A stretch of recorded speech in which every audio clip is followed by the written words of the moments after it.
Bismillahirrahmanirrahim. Alhamdulillahirabbil alamin. Wassalatu wassalamu ala sayyidina Muhammad wa ala alihi wa ashabihi ajma'in. Amma ba'd. Sudah ada dah semua risalah. Ya. Baru ni kan kita hanya ada terjemahan dia saja. Ini sudah ada sekali dengan nota.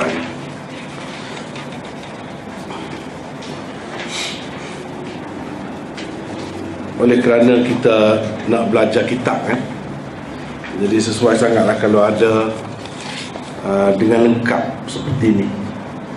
Kalau ada dengan lengkap seperti ini, dan masing-masing daripada kita memilikinya. Kalau pengajian secara talaqi ataupun kitab ni, kita belajar dari kulit ke kulit, tak ada langkah-langkah itu tak ada. Dan kita ikuti satu perenggan ke satu perenggan, seperti mana yang saya buat di sini. Bau ni rasanya kita telah sampai ke mana bau ni?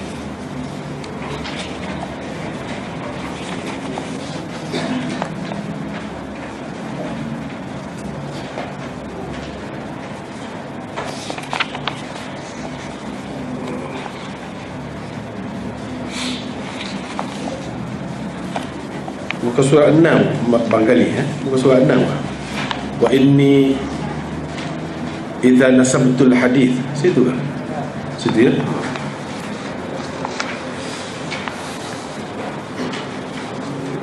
Muka surat 6. Wa inni idza nasabtul hadith ilaihim ka'anni asnadtu ila an-nabiy sallallahu alaihi wasallam لأنهم قد فرغوا منه وأغنونا عنه وسردت الكتب والأبواب كما سردها واقتفيت أثره فيها وقسمت كل باب غالبا على فصول 3. أولها ما أخرجه الشيخان أو أحدهما واكتفيت بهما وإن اشترك فيه الغير لعلو درجتهما في الرواية.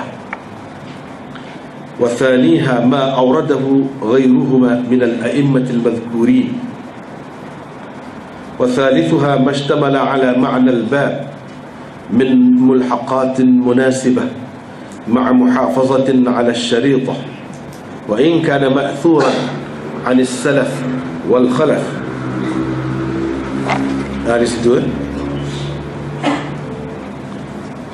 sebab ini mukaddimah ni perlu untuk kita memahami cara yang digunakannya di dalam kitab. Seterusnya,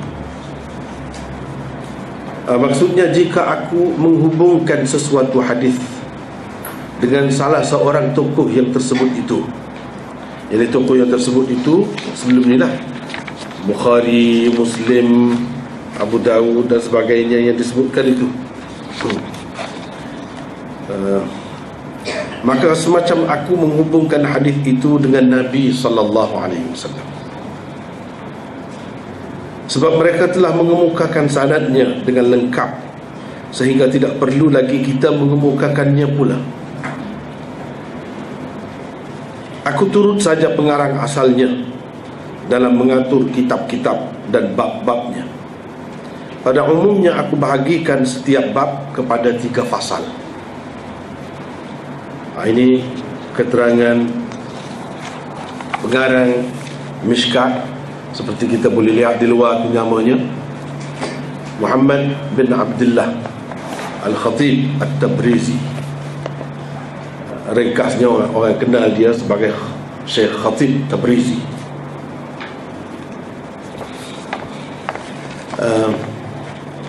Dalam kitab Mishkat ini dia akan sebutkan, dia kata misalnya Rawahul Bukhari atau Rawahu An-Nasai dan sebagainya, gitu saja. Dia tidak sebutkan sanadnya. Sebab katanya pengarang masing-masing kitab itu bila dia kata rawahu Abu Daud, maksudnya Abu Daud dalam sunannya sudah mengemukakan sanadnya dengan lengkap, tidak perlu lagi dia ulang, cuma sekadar menyebutkan di mana terdapat hadis ini, dari mana diambilnya.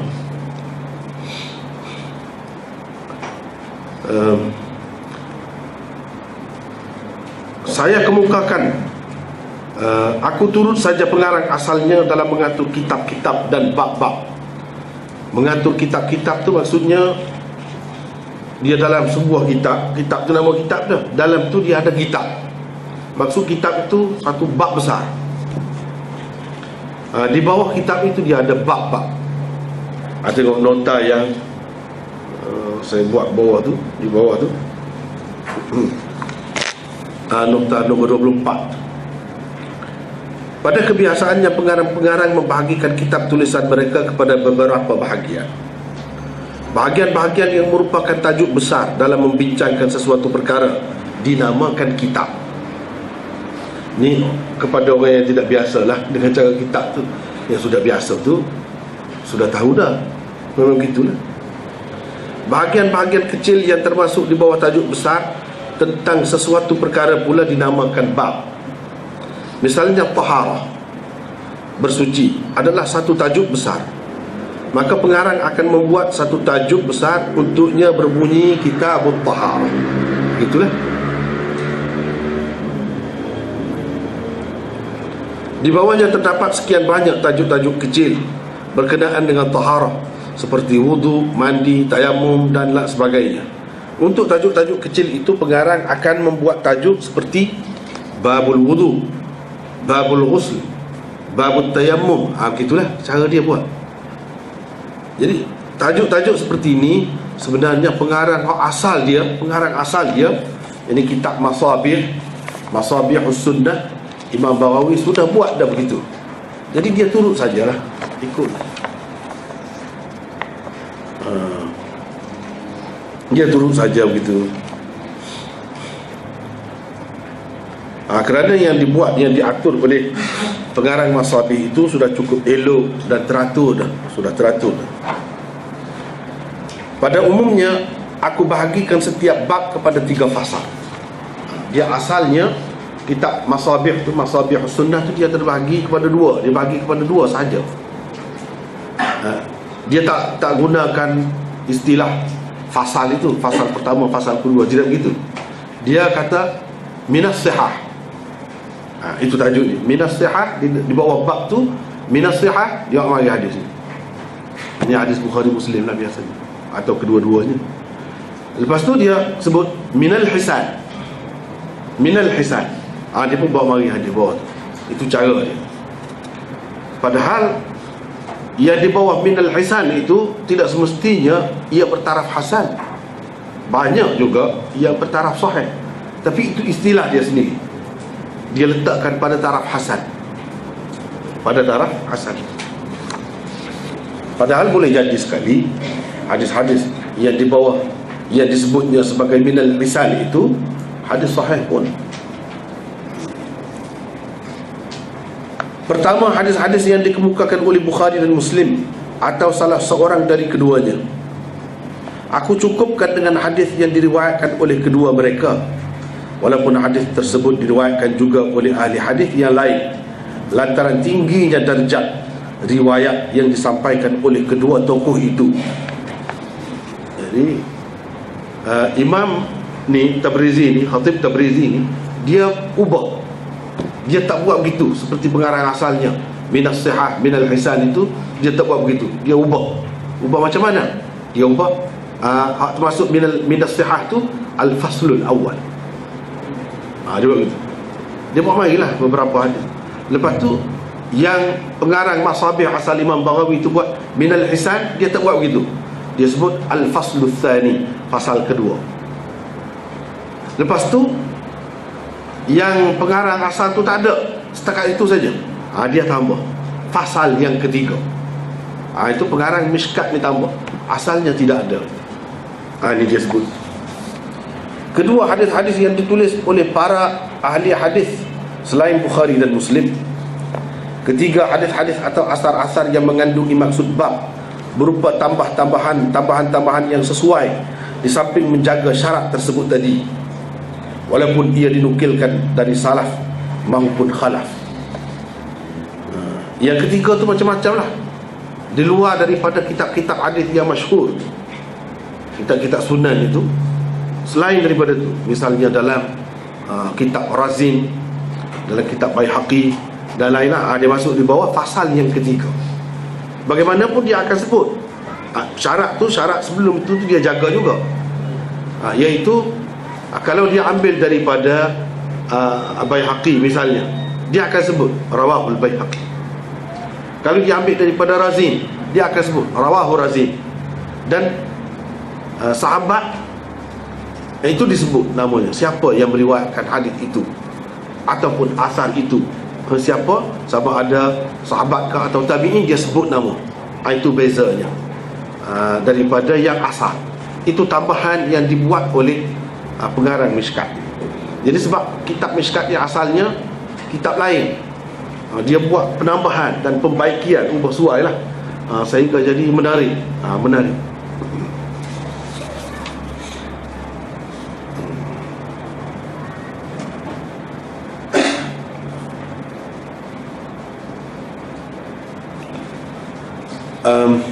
ثم إنك إن فقدت حديثا في باب فذلك عن تكرير أسقطه، وإن وجدت آخر بعضه متروكا على اختصاره أو مضموما إليه تمامه فعن داع اهتمام أتركه وألحقه، وإن عثرت على اختلاف في الفصلين من ذكر غير الشيخين في الأول وذكرهما في الثاني فاعلم أني بعد تتبع كتابي الجمع بين الصحيحين للحميدي وجامع الأصول اعتمدت على صحيحي الشيخين ومتنيهما.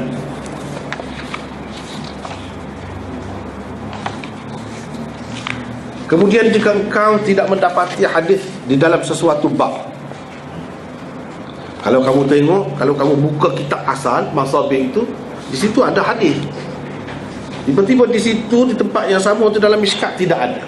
Kalau kamu dapati begitu, itu adalah disebabkan oleh pengulangan yang sengaja aku gugurkan. Sebab hadis itu banyak kali disebut, dia kata dia buat, sengaja dia buat begitu. Jangan kata terjatuh ke ni, tak tercetak ke, tidak. Memang dia sengaja buat begitu. Adapun jika engkau mendapati sesuatu hadis sebahagiannya terpotong untuk ringkasan atau tergabung sepenuhnya, maka itu kerana aku sengaja tinggalkan dan aku gabungkan.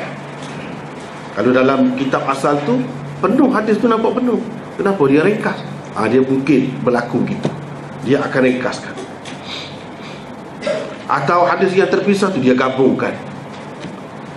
Jika engkau dapati ada perbezaan di dalam dua fasal di mana disebutkan ahli hadis selain Bukhari dan Muslim dalam bahagian pertama, dan dalam bahagian kedua pula disebutkan kedua mereka, maka ketahuilah bahawa setelah aku memeriksa kedua kitab Al-Jam'u Bainas Sahihain karangan Al-Humaidi dan kitab Jami'ul Usul, aku berpegang pada kitab Sahih Bukhari dan Sahih Muslim lengkap dengan matan kedua-duanya. Ada kalanya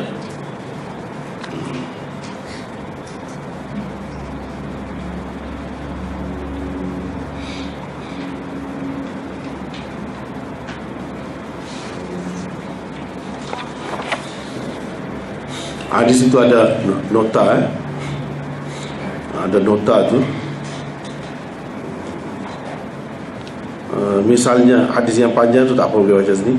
Yang ke-28 tu, nota 28 tu, iltizam pengarang kitab Masabih iaitu Imam Baghawi ialah menyebutkan di bawah fasal pertama, menurut istilah Imam Baghawi sendiri, fasal pertama itu disebut sebagai minas sihah.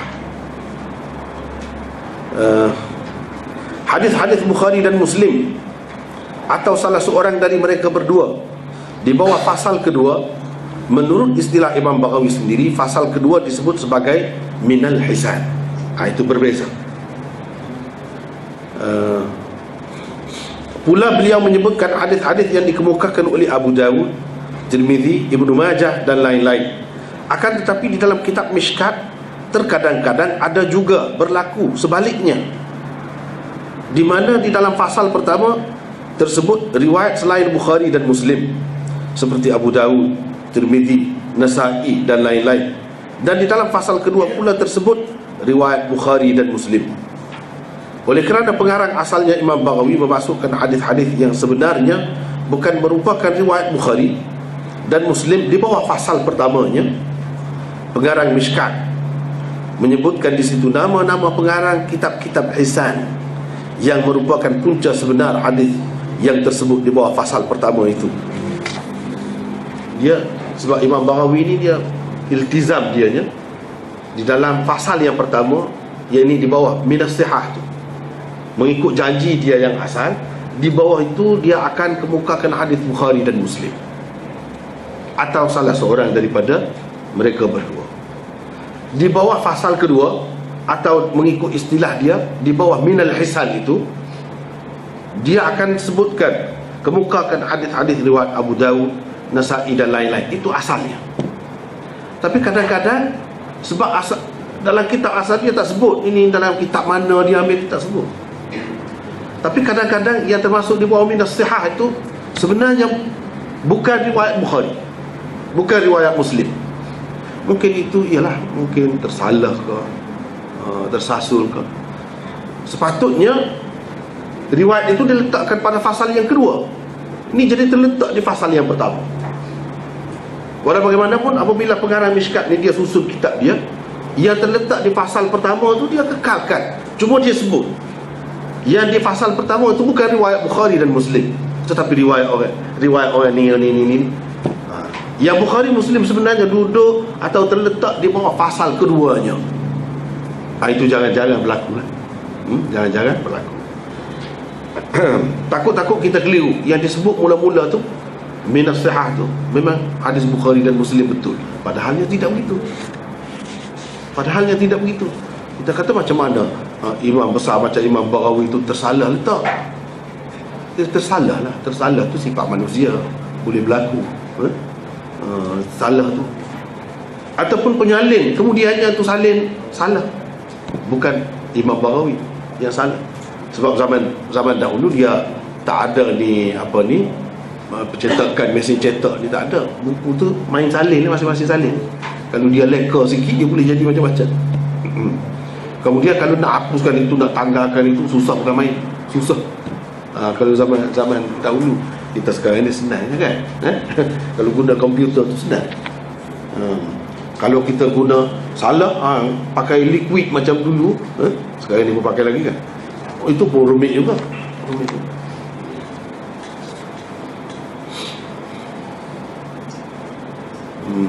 Jadi saya buat begitu berdasarkan setelah saya mengamati kitab Al-Jam'u Bainas Sahihain dan Jami'ul Usul.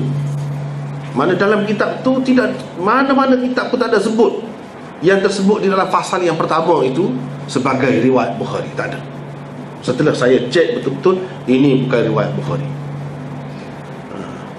Dan dalam pasal yang kedua itu sebenarnya yang diriwayatkan oleh Bukhari dan Muslim. Dia cuba pastikan begitu.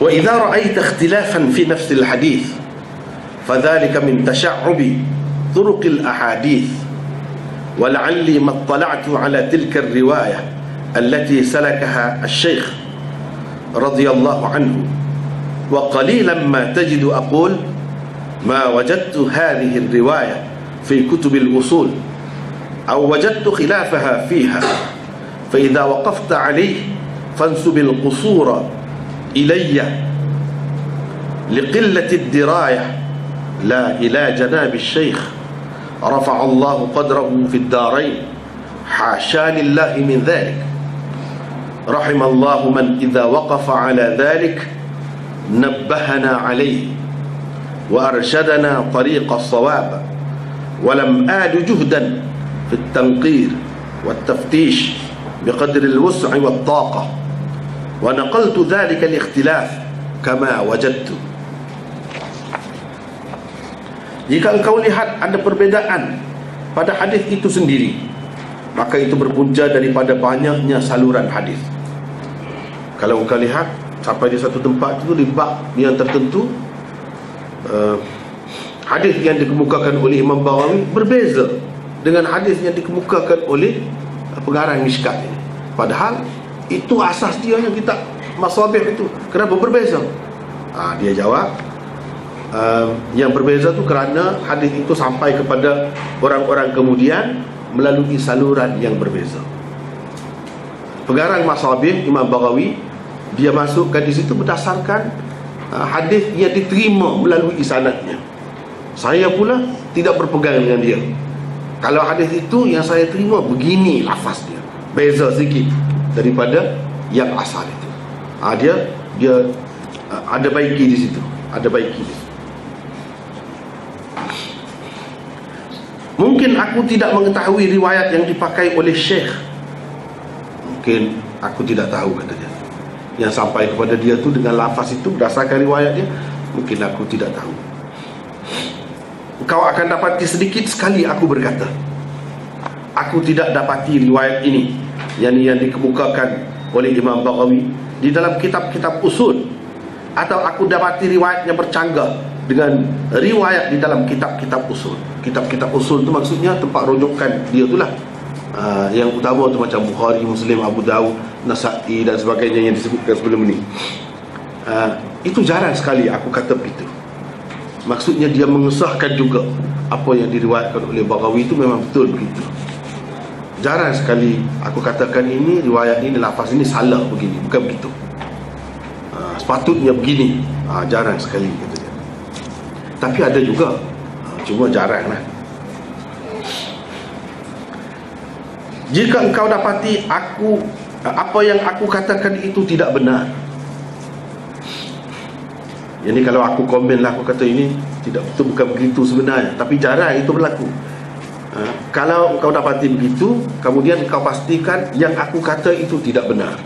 Kalau berlaku begitu, maka kaitkanlah kekuranganku itu denganku.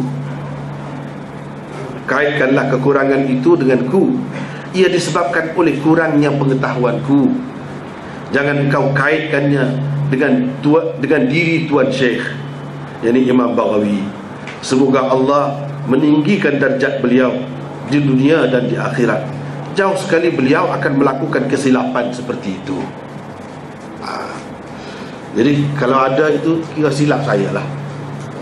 Dia merendah diri lah. Dia merendah diri. Sebab Imam Baghawi ni orang besar, merendah diri. Kalau ada silap tu, kamu kata saya lah silap. Jangan kata Syekh silap. Dia orang besar, jauh sekali dia nak melakukan kesilapan seperti itu. Walaupun mungkin itu mungkin berlaku kesilapan itu mungkin. Misalnya yang tadi dia baiki itu, dia baiki itu, bagi dia tu silap lah. Tetapi jangan mudah-mudahlah nak menyalahkan Syekh itu. Bahkan dia doa kepada Syekh itu supaya dapat darjat yang tinggi di akhirat. Walaupun kalau betul Syekh itu yang salah, bukan dia yang salah.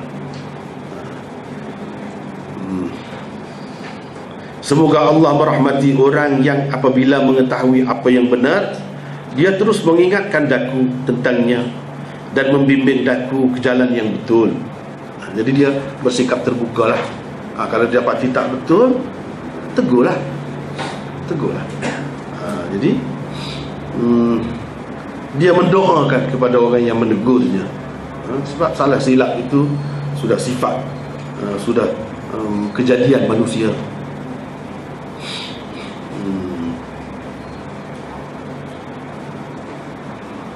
Tunjukkanlah kepadaku jalan yang betul, apa yang betul itu.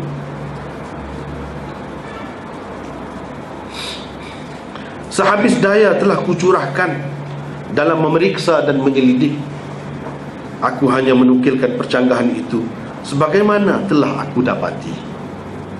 Jadi kalau saya kata ini, nampak saya macam komen dia lah, itu berdasarkan perhatian dia, pemeriksaan dia, penyelidikan dia, habis daya dah dia usahakan. Tapi kalau ada juga silap, nak buat macam mana itu kan. Kalau dia masih hidup, tegurlah dia, ceritakanlah kepada dia.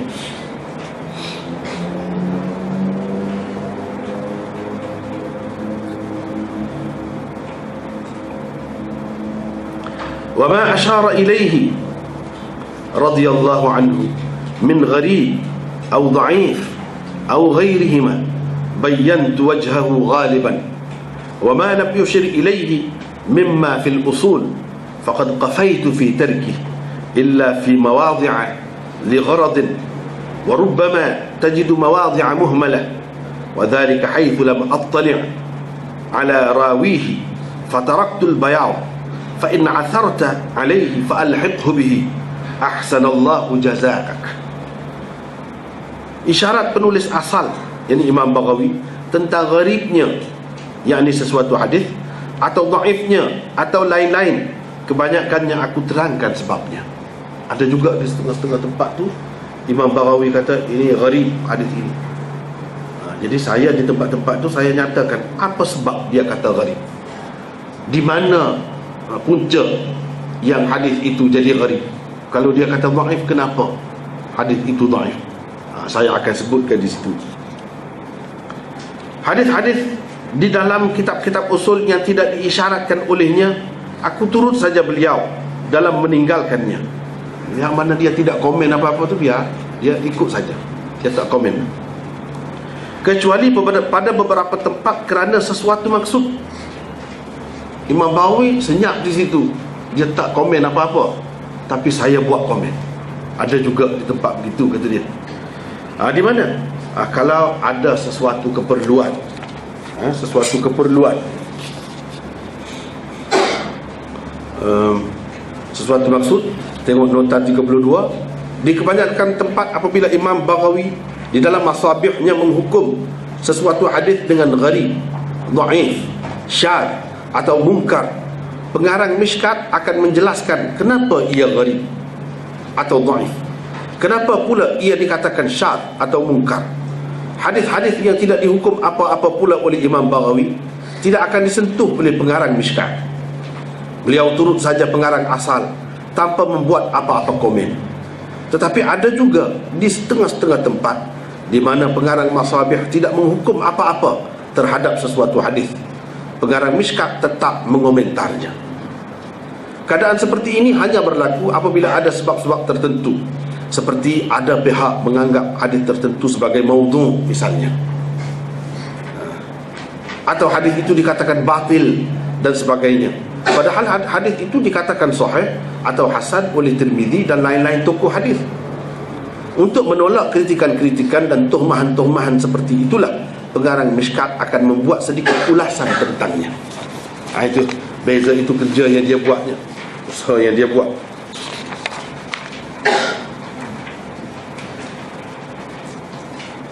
Kemudian antara sebab lagi, tempat mana dia kata ada sebab tu baru dia komen, walaupun pengarang asal hanya diam saja di situ. Antara sebab pengarang Mishkat membuat ulasan di tempat-tempat yang pengarang masabih tidak menghukum apa-apa ialah seperti kata At-Tibi, bahawa di dalam khutbah kitab masabih pengarangnya telah mensyaratkan, yakni berjanji untuk tidak mengemukakan hadis-hadis mungkar di dalam kitabnya itu. Tetapi ternyata banyak juga hadis mungkar dibawanya di dalam kitab tersebut. Walaupun di sesetengah tempat Imam Baghawi sendiri telah menjelaskan kemungkarannya, namun di beberapa tempat lain ia masih terbiar tanpa penjelasan. Ulasan pengarang Mishkat di tempat-tempat itu hanyalah untuk memenuhi syarat atau janji yang telah dibuat oleh pengarang asalnya. Jadi dia melengkapkan lagi kitab, jadi semakin kemas lah, semakin kemas. Jadi Imam Baghawi kadang-kadang dia sebut, misal dia kata hadis ini gharib. Kenapa gharib? Gharib itu dengan makna apa? Hadis gharib boleh jadi ada dua makna. Satu dengan makna dhaif, satu lagi tidak semesti dhaif, iaitu hadis yang hanya ada seorang saja perawi. ada seorang saja, yang ni ada pada mana-mana peringkat itu tafarrud perawi. Perawi itu bersendirian dalam meriwayatkannya, itu pun dipanggil gharib juga. Dipanggil gharib juga. Jadi dia jelaskan gharib ini dengan makna apa. Begitu juga dhaif, hadis dhaif dia jelaskan kenapa dhaif. Sebab dalam kitab asal Masabih dia tidak ada sanad. Sama juga dengan Mishkat, tidak ada sanad. Tapi kenapa pengarang asal tu kata dhaif? Dia akan sebutkan, misalnya dalam sanad dia tu ada sekian-sekian orang, namanya sekian-sekian, orang itu perawi dhaif, dengan sebab itu hadis ini dikatakannya dhaif. Dia akan sebut. Atau hadis itu syadz. Hadis syadz maksudnya hadis itu sahih, tetapi ia bercanggah dengan riwayat sekian ramai perawi hadis sahih yang lain. Dalam keadaan itu, hadis itu pada hakikatnya dhaif juga. Syadz itu dhaif juga. Sebab syarat hadis sahih, dia tidak ada syudzuz dan tidak ada illah dalam hadis itu. Bila ada syadz, dia sudah dhaif. Jadi zahirnya kita kata hadis itu hadis sahih berdasarkan zahir sanad dia. Tetapi kita tengok misalnya ada seorang perawinya dalam meriwayatkan mungkin lafaz tertentu di dalam hadis itu berbeza daripada sekian ramai perawi-perawi yang lain yang sama-sama seguru dengan perawi itu, sama-sama seguru, yang lain-lain tak ada sebut begitu, dia saja ada sebut. Dan dengan sebab-sebut itu jadi bermasalah, maka hadis itu dinamakan hadis syadz. Hakikatnya hadis dhaif juga. Jadi dia akan sebut kenapa syadz. Kalau dia sebut ini syadz, kenapa? Apa sebab jadi syadz? Itulah bendanya. Begitu juga dengan mungkar. Mungkar di sini dalam istilah hadis iaitu seorang perawi dhaif meriwayatkan hadis yang bercanggah dengan perawi thiqah ataupun perawi yang sahih, hadis sahih ataupun hadis hasan. Dia meriwayatkan tu bercanggah dengan riwayat mereka, maka hadis itu dipanggil mungkar. Bukan amar ma'ruf nahi anil munkar, itu cerita lain. Itu cerita lain. Apabila kita masuk dalam kitab-kitab macam ni, dia jadi istilah sendiri. Syadz itu bukan makna ganjil dari segi bahasa, bukan begitu. Tak boleh. Dia kena pakai istilah dia. Istilah dia. Kalau kita kata thiqah, ini dia perawi thiqah, kiranya perawi yang dipercayai lah. Kenapa pula dia perawi thiqah dia boleh jadi dhaif? Boleh jadi. Jangan kita ingat kalau perawi thiqah tu terus kita boleh telan terus tanpa kunyah. Jangan, tak boleh. Jadi kalau perawi thiqah pun dia boleh jadi lagi, ada lagi dhaif, kelemahan dia. Artinya susah juga nak menilai tu. Itu sebab kadang-kadang jadi berbeza pendapatnya. Orang ni kata ini sahih, ni kata dia kata tidak sahih. Ada lagi kok, mana-mana tu ada. Kalau kita bagi perhatian tu kita nampak.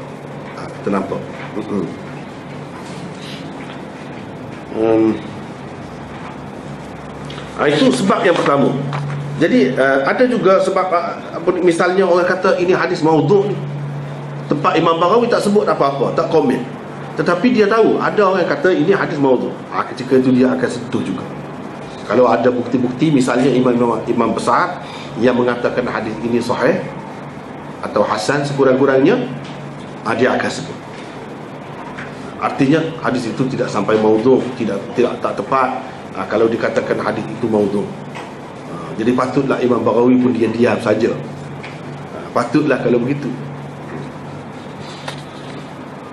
Satu lagi sebabnya kenapa di tempat yang pengarang asal tu dia, pengarang Mishkat, tetap dia ada komen dah, buat ulasan kenapa. Ini seperti kata At-Tibi. At-Tibi ni sebenarnya guru kepada Syekh Khatib Tabrizi ni, pengarang Mishkat ni, tu guru dia. Dan dia tulis Mishkat ni pun atas permintaan tu guru dia ni lah.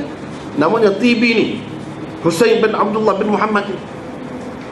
Tetapi setelah dia karang Mishkat, guru dia tu sendiri orang antara yang mula-mula buat syarah kepada kitab Mishkat. guru syarah yang anak murid buat. Itu istimewa. Dan guru dia tu akui memang bagus kitab. Sampai dia syarah sendiri beberapa jilid tebalnya, syarah Mishkat.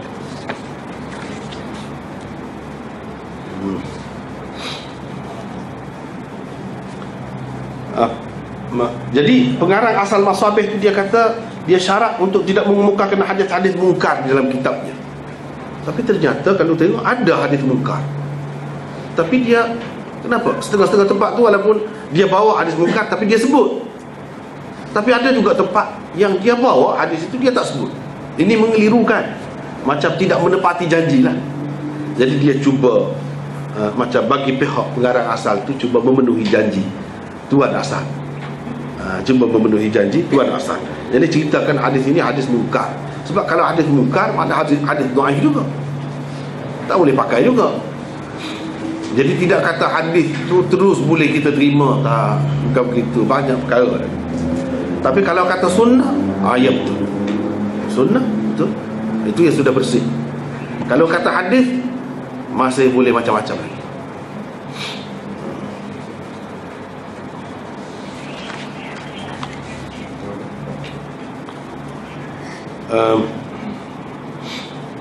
Keadaan itu berlaku apabila aku tidak mengetahui perawinya. Mungkin kau dapati ada setengah-setengah hadis itu yang dia kemukakan tak ada perawi. Tak ada perawi. Jika ada berlaku begitu, keadaan itu berlaku apabila aku tidak mengetahui perawinya, maka sengaja aku tinggalkan begitu saja. Taraktul bayad, mana aku tinggalkan putih, mana kertas itu tidak bertulis, kosong. Di tempat yang sepatutnya disebutkan Abu Hurairah ke siapa-siapa ke perawi, dia tidak sebut kerana dia tidak pasti. Dia tidak pasti. Jadi dia tinggalkan begitu. Tidak kata dia mendabik dada semua dia tahu. Kadang-kadang salah pun dia tidak mengaku. Tidak begitu. Pengarang kita ni bukan begitu orangnya. Bukan begitu. Dia kata saya tinggalkan tempat itu kosonglah. Kalau kamu tahu, masukkanlah nama perawi itu. Tak apa. Dia tidak berasa dia kurang, dia tidak berasa dia orang akan nampak dia ni tak pandai. Tidak begitu. Dia biarkan kosong. Sempurnakanlah kekurangan itu. Semoga Allah mengganjarimu dengan ganjaran yang baik. Wa sammaitul kitab bimishkatil masabih wa as'alullah at-tawfiq wal i'anah wal hidayah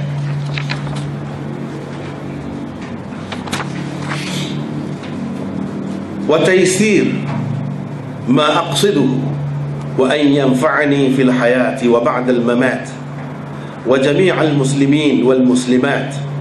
حسبي الله ونعم الوكيل ولا حول ولا قوة إلا بالله العلي الحكيم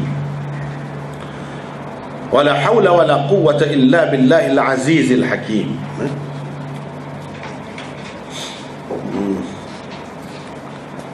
Kitab ini ku beri nama Mishkatul Masabih, dengan harapan semoga Allah memberikan taufik, pertolongan, petunjuk, perlindungan dan kemudahan dalam mencapai maksudku. Semoga kitab ini bermanfaat kepadaku dan juga kepada kaum muslimin dan muslimat ketika masih hidup dan juga selepas mati. Cukuplah Allah kepadaku, Dialah sebaik-baik pelindung. Tiada daya dan upaya melainkan dengan pertolongan Allah yang maha perkasa lagi maha bijaksana. Apa dia sebut? Jadi dia buat kerja banyak terhadap kitab Masabihus Sunnah. Jadi sudah jadi benda lain dah pula ni kitab ni. Sudah jadi macam kitab lain pula. Tapi asasnya itulah. Bila begitu perlu kepada nama yang lain. Apa namanya? Dia bubuh nama Mishkatul Masabih. Cuba tengok nota tu ada bawah tu, nota 33. Mishkat ialah ceruk, yakni lubang di dinding rumah yang tidak tembus sampai ke sebelahnya. Mungkin kita tak dapat bayangkan kita yang duduk di Malaysia ni, sebab orang tak buat macam tu. Dia macam dinding gini, ada tebuk gitu, tapi tidak sampai ke sebelah sana, tak sampai. Sedikitlah untuk letak barang-barang di situ, untuk letak lampu terutamanya. Dalam seni bina lama, bangunan-bangunan lama memang macam itulah. Sebab dia tidak ada lampu macam ni. Jadi lampu dia nak bagi lebih terang tu, lebih cerah, dia letak dalam tu.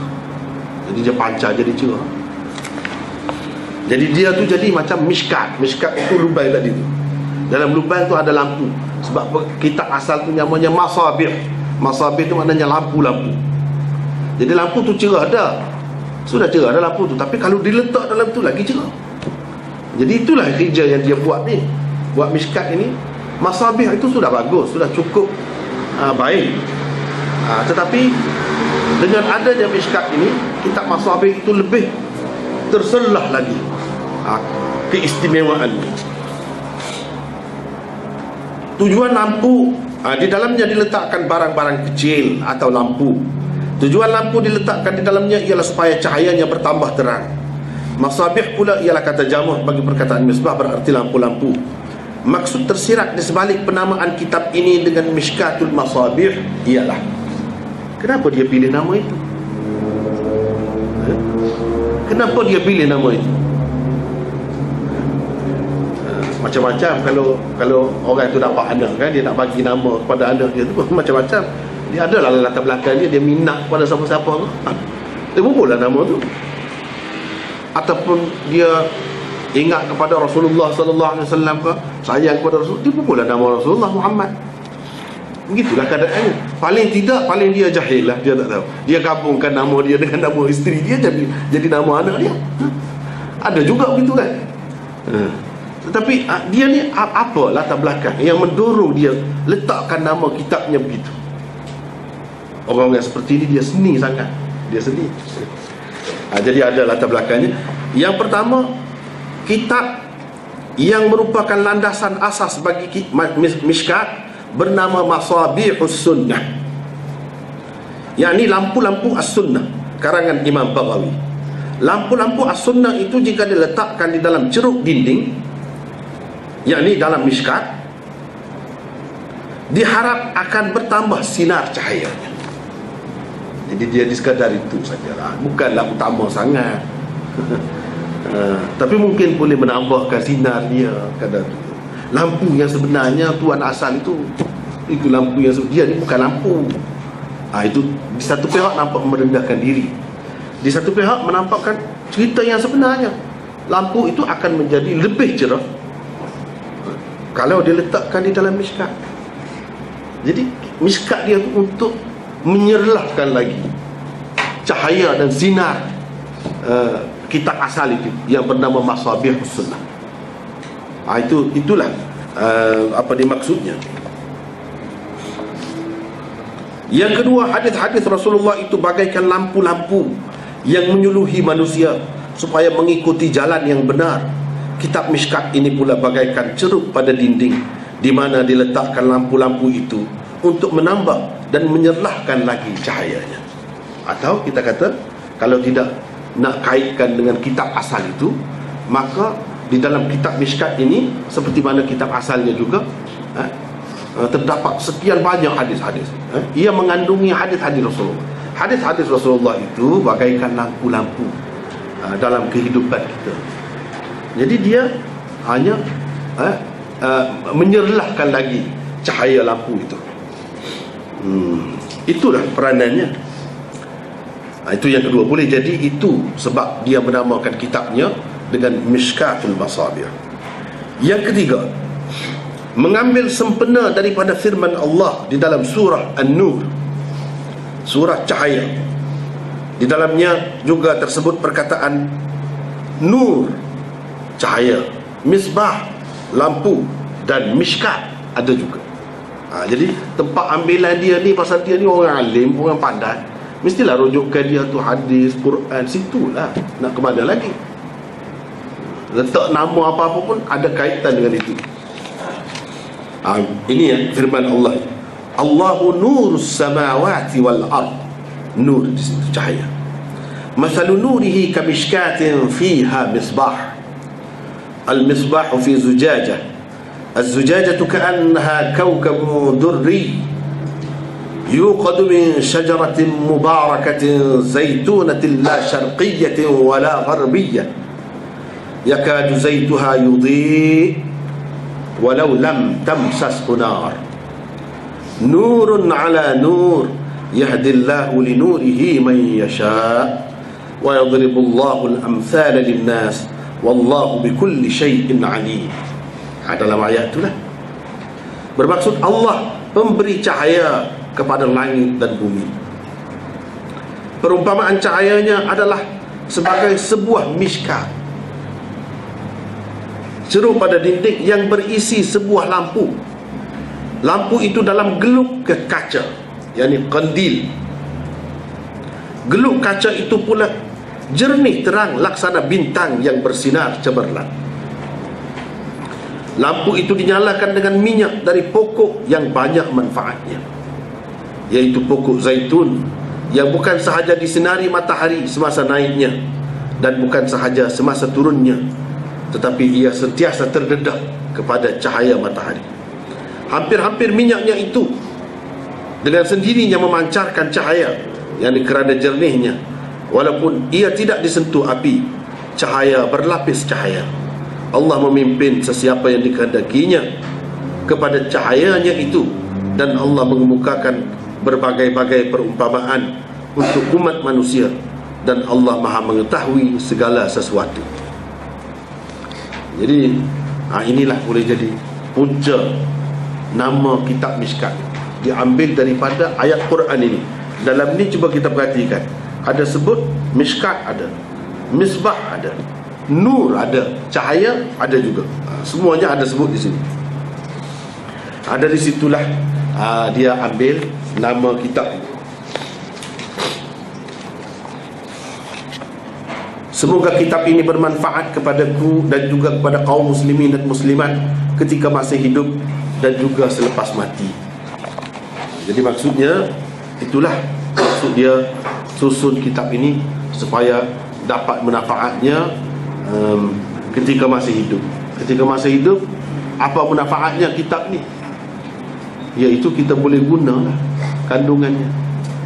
Dia sendiri pun dapat guna, pembaca-pembacanya pun dapat guna, dapat panduan semasa hidup yang berguna untuk kehidupan akhiratnya. Itulah manfaat ketika masih hidup. Selepas mati, kitab yang kita baca, yang kita tulis, ataupun yang kita amalkan, kita ikut panduannya itu, dia akan membantu kita jadi sebab kepada rahmat Allah, kepada keampunan Allah dan keredaan Allah. Akhirnya bila kita baca kitab tu, kandungan dia yang terdiri daripada hadis-hadis Nabi SAW, kita diampuni Allah, diredai Allah, dan dirahmati Allah. Itulah yang diharapkan selepas mati. Selepas mati itulah, walaupun dalam dunia ni boleh dapat juga keampunan tu, tapi tak nampak kesan keampunan tu, tak nampak. Boleh dapat juga keberkatan, keredaan Allah, boleh dapat juga rahmat Allah, tetapi kita tak perasan. Boleh jadi dengan sebab itu dah semua kita dapat tu semasa hidup lagi. Kemudian itulah akhir hadis, baru dia pergi kepada hadis yang pertama. Kalau kita perhatikan pagi tadi, kita sudah ada kelas Sahih Bukhari. Sahih Bukhari pun mulanya dengan hadis ni juga. Hadis ni, hadis yang pertamanya ni.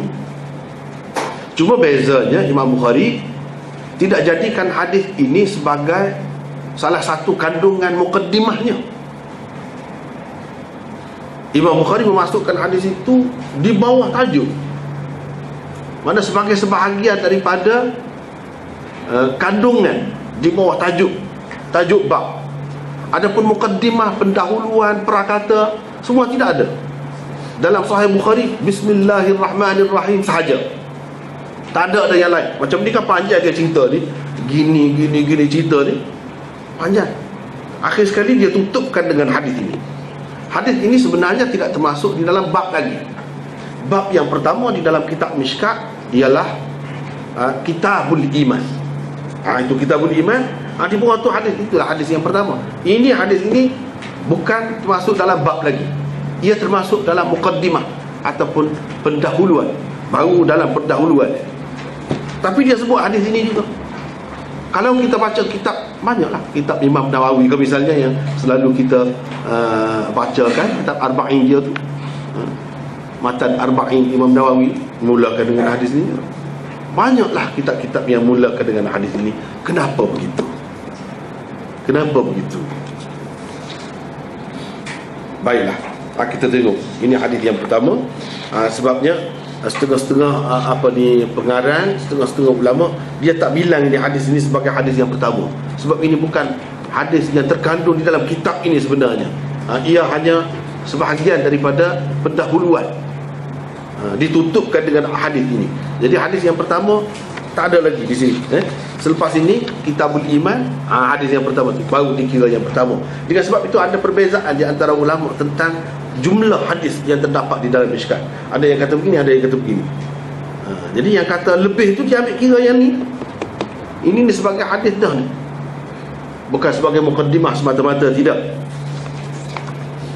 Baiklah, hadis yang pertama itu An Umar bin Al-Khattab radhiyallahu anhu qala qala Rasulullah sallallahu alaihi wasallam innamal a'malu binniyat wa innama limri'in ma nawa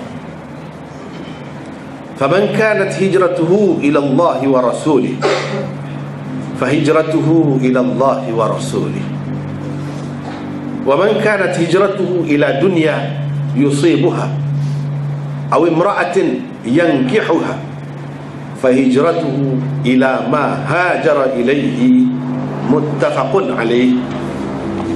Itu cara dia. Kita nampak dah. Kalau dalam kitab asal tak ada ni. Sebab itu tidak dikira. Atau kalau ada pun yang seumpamanya hadis dia tak sebut ini perawi sahabat ni tak sebut. Terus dia sebut qala Rasulullah sallallahu alaihi wasallam innamal a'malu binniyat, begitu. Dan di akhir dia tidak sebut daripada kitab mana dia ambil itu. Tak sebut. Sekarang ni yang dibuat oleh pengarang Mishkat ini. Dia sebut kurang-kurangnya perawi yang paling atas. Perawi yang paling atas tu sahabat lah. Sahabat tu yang ambil hadis ni daripada Rasulullah sallallahu alaihi wasallam. Jadi perawi yang paling atas tu disebut namanya. Itulah paling kurang. Adapun kalau kitab-kitab asal, tempat ambilannya itu dalam Bukhari Muslim, dia ada sanad dia. Dia ada sanad. Dari sampai kepada Umar bin Al-Khattab. Bukan terus daripada Umar bin Al-Khattab gini. Jadi pengarang Mishkat tak sebutlah sanad tu seperti yang dia sebut dalam muqaddimah tadi. Sebab dalam kitab asal tu sudah sebut dah. Nak sebut buat apa lagi? Tengok situ lah kalau nak tengok sanad dia. Memadai, dah sudah memadai kita sebut ini hadis diriwayatkan oleh Bukhari dan Muslim. Tengok dalam tu boleh dapatlah sanadnya yang lengkap. Dia hanya menyebutkan perawi utama sahaja dalam sanad itu, iaitu yang terdiri daripada sahabat Umar bin Al-Khattab. Muttafaqun alaih, maksudnya Bukhari diriwayatkan, hadis ini diriwayatkan oleh Bukhari dan Muslim. Apakah ini bermakna hadis ini hanya diriwayatkan oleh Bukhari dan Muslim? Tidak. Dia sudah kata dah. Sebab itu kita baca muqaddimah tu habis. Ada dalam Inggeris dia sudah ada terjemahan Mishkat, dan dia ada nota sikit-sikit yang ditulis oleh Maulana daripada India juga, Maulana Fazli Karim, dan dicetak di Lahore, Pakistan. Dia ada 4 jilid. Mungkin di sini di Kuala Lumpur dia boleh dapat mungkin. Tapi saya sudah tengok dah, dia tak ada muqaddimah dalam tu, tak ada. Jadi orang tak boleh tahu latar belakang apa ni, sebab dia susun, macam mana cara kerja dia buat, orang tak boleh tahu. Itu beza. Dia terus pergi kepada hadis. Tapi lepas pada itu dia ada huraian dia. Jadi huraian dia tu saya perhatikan dia banyaknya merujuk kepada kitab Syarah Mishkat Mazahiri Haq dalam bahasa Urdu. dalam bahasa Urdu. Mazahiri haq tu dia satu-satu tajuk, dia akan bincangkan dulu secara umum. Lepas tu baru dia kemukakan hadis dan syarah hadis. Itu dalam bahasa Urdu tu 5 jilid tebal. Itulah rujukan utama Mishkat dalam bahasa Inggeris. Tapi dalam bahasa Inggeris dia tak ada sebut ni mukaddimah. Yang kita buat ini berdasarkan kitab Mishkat yang asal. Yang asalnya dengan mukaddimah. Baru kita tahu dia sudah cerita tu. Bukan bermakna kalau di dalam pasal yang pertama tu, ini tak masuk pasal lagi, ini tak masuk ni. Kalau dalam pasal pertama tu dikatakan riwayat Bukhari dan Muslim, bukan artinya imam-imam hadis yang lain tidak ada meriwayatkan hadis itu. Tidak. Banyak lagi hadis ini boleh katakan hampir ada dalam semua kitab. Tetapi dia kata dalam mukaddimah, bila sudah dikatakan hadis ini diriwayatkan oleh Bukhari dan Muslim, sudah madai, tak perlu dah sebut yang lain-lain. Tak perlu. 2 orang tu pun sudah cukup. Jadi tak perlu dah sebut yang lain. Bukan bermakna dia menafikan hadis ini ada di dalam kitab-kitab lain. Tidak. Kalau ada mungkin dengan sanad yang sama, tak perlu disebut dah. Kalau dengan sanad yang lain, tentu sekali sanad itu rendah lagi nak dibandingkan dengan sanad Bukhari dan Muslim ini. Ini sebenarnya tidak termasuk di dalam bab yang sebenarnya dalam kitab lagi. Ini hanya penutup kepada mukaddimahnya. Tetapi dia ada maksudnya tersendiri. Ada maksudnya tersendiri. Itu panjang ni. Semua ni sampai ke akhirnya kita bincang hadis ni saja. Sebelum itu kita tengok muka surat 10 tu, bawah sekali, biar jelas terlebih dahulu sebelum kita masuk kepada hadisnya. Muka surat 10 bawah sekali, Syekh Abdul Aziz di dalam Bustanul Muhaddithin menulis. Syekh Abdul Aziz ni anak kepada Syekh Waliullah yang terkenal. Dan Syekh Abdul Aziz ini dalam sanad kita Bukhari ke Mishkat ke mana ke memang ada dia. Sampai kepada Syekh Waliullah tu melalui dia lah. Dia ni dikenali sebagai Musnadul Hind. Kalau di India sanad hadis ni mesti sampai ke dia.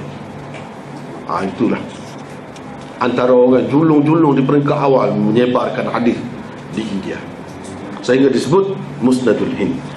Dalam kitabnya Bustanul Muhaddithin, Bustanul Muhaddithin satu kitab sejarah hadis dan pengenalan tentang kitab-kitab hadis, ditulisnya di dalam bahasa Farsi. Ini dalam bahasa Farsi sebab pada masa itu memang bahasa Farsi popular. Di India dia tulis dalam bahasa Farsi. Dia banyaknya tulis dalam bahasa Farsi. Macam Tuhfah Ithna Asyariyah, kritik terhadap Syiah itu asalnya ditulis dalam bahasa Farsi. Dalam bahasa Arab yang kebanyakan orang yang ngerti, yang tahu bahasa Arab tu, itu sebenarnya ringkasan kepada kitab itu. Ringkasan kepada kitab itu diterjemahkan ke bahasa Arab. Dia sendiri asalnya tulis dalam bahasa Farsi. Tuhfah Ithna Asyariyah. Sama juga dengan Al-Ujalatun Nafi'ah, kitab tentang usul hadisnya, ditulis dalam bahasa Farsi juga asalnya. Kemudian diterjemahkan oleh orang kemudian ke dalam bahasa Arab.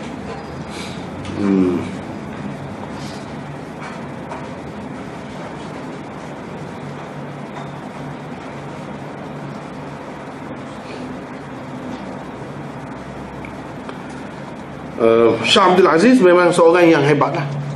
Dia antara orang yang mula-mula menyedarkan umat Islam ni tentang bahaya Syiah. Ketika tu tidak ada revolusi lagi, jauh dia berapa ratus tahun dah. Dia sudah dedahkan. Dan dialah yang menceritakan orang-orang Syiah ni di peringkat dahulu menyembunyikan kitab-kitab mereka. Kitab-kitab Al-Kafi, kitab-kitab hadis yang utama Syiah tu, dia kata ayah dia pun tak jumpa.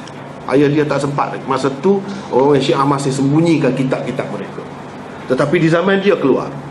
Bila keluar dia tulis kitab tu lah. Dan ada seorang tokoh Syiah daripada Iran tu pergi nak berdebat dengan dia. Bawa banyak kaunter lah juga, kitabnya muat, nak pergi bahas dengan Syekh Abdul Aziz di Delhi, ibu negara India sekarang ni pun. Dia duduk di situ lah masa dulu. Syekh Abdul Aziz ni bawa pergi lah. Sampai tempat dia mengajar tu, tak apalah, tu tamu kita biar.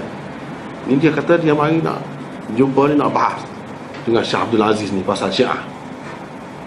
Tak apalah, duduklah sebagai tetamu.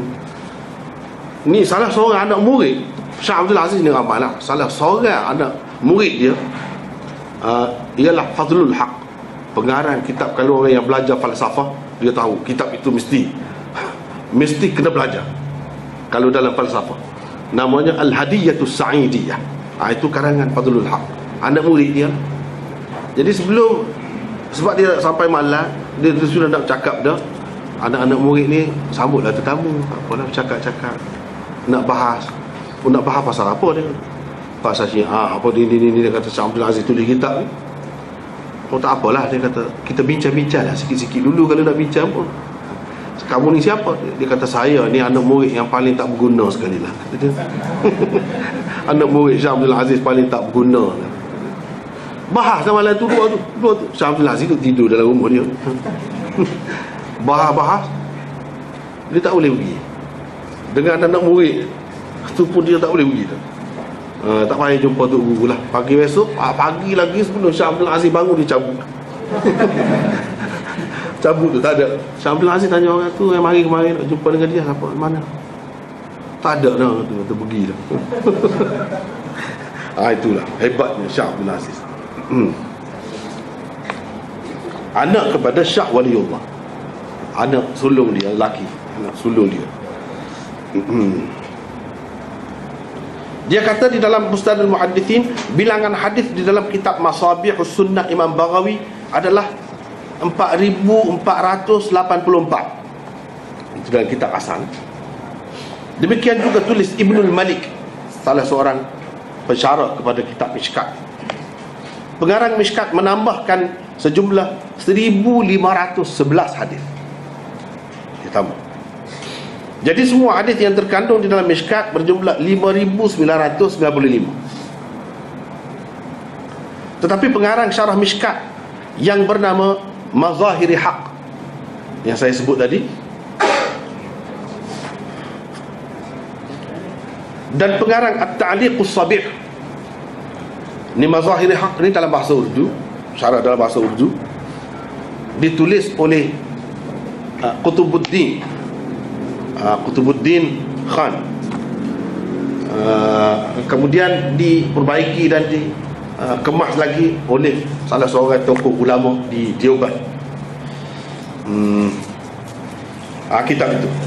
Dan kitab At-Ta'liqus Sabih ini ditulis dalam bahasa Arab oleh seorang ulama di Pakistan, Syekhul Hadis di Pakistan, namanya Maulana Idris Kandalawi. Dia syarah. Ini syarah Mishkat, kira-kira yang baru juga, baru pun lama dia pun meninggal dah. Mengatakan hadis-hadis yang terkandung di dalam kitab Masabih berjumlah 4,434. Jadi berdasarkan keterangan mereka ini, hadis-hadis yang terkandung dalam Mishkat hanya berjumlah 5,945 saja. Di dalam kitab Tarikhul Hadis tersebut bahawa kitab Mishkat mengandungi 29 kitab dengan maksud tadilah 327 bab dan 1038 fasal kesemuanya. Itu perlu diketahui lah secara umum. Kemudian kita pergi kepada hadis tadi. Hadis itu sudah dibaca maksudnya. Umar bin Al-Khattab meriwayatkan, kata beliau, Rasulullah sallallahu alaihi wasallam bersabda, segala amalan dikira hanya dengan niat. Sesungguhnya setiap orang akan mendapat apa yang diniatnya sahaja. Hanya akan mendapat apa yang diniatnya. Sama jugalah, lebih kuranglah. Sesiapa yang berhijrah kerana Allah dan Rasulnya, hijrahnya dikira kerana Allah dan Rasulnya. Sesiapa yang berhijrah untuk dunia, yakni untuk mendapat dunia, atau untuk berkahwin dengan seseorang wanita, hijrahnya dikira untuk tujuannya itu. Hadis riwayat Bukhari dan Muslim.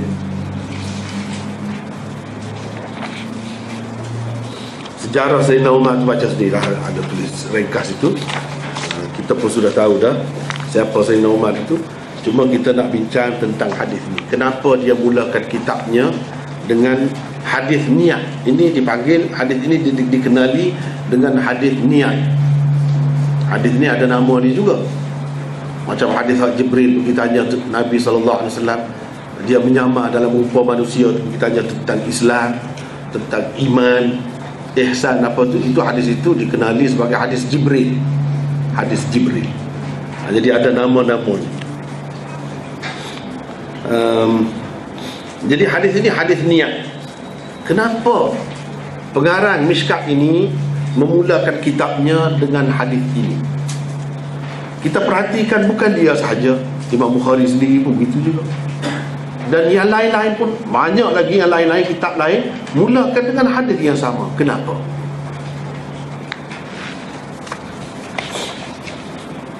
Jawapannya kita boleh lihat pada nota 36. Pengarang memulakan kitabnya dengan hadis ini sebagai peringatan kepada dirinya sendiri dan para pelajar, supaya memperbetulkan niat sebelum memulai pelajaran dan pengajian hadis seterusnya. Itulah, dia mulakan dengan hadis ini, nak mengingatkan diri dia biar ikhlas betul-betul. Kerja agama, kerja ketaatan ini mesti kena ikhlas. Kalau tidak, sia-sia saja. Sia-sia saja. Semakin tinggi keikhlasan kita, semakin banyaklah pahala ataupun ganjaran yang kita dapat. Jadi kita kena perbetulkan niat. Yang nak belajar tu pun begitu juga, bersungguh-sungguhlah. Bersungguh-sungguh dengan ingat kita nak belajar ni, nak buat panduan hidup ni, bukan nak baca buku cerita ni.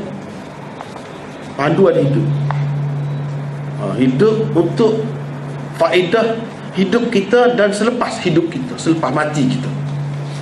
Itu jauh ni nak guna ni. Segala kandungan ini menyentuh soal kehidupan, sebelum kehidupan dan selepas kehidupan dunia. Sebab begitu sekali. Jadi semestinya kena ikhlaslah, kena ikhlaskan niat itu. Kitab ini juga dipelajari untuk mendapat panduan hidup dari Rasulullah sallallahu alaihi wasallam. Para ulama bersepakat tentang kesahihan dan ketinggian kedudukan hadis ini. Jadi kalau orang kata ada orang ketika hadis ini tidak sah, tak timbul dah. Semua terima dah ni. Hadis ini ni tak ada orang bertikai.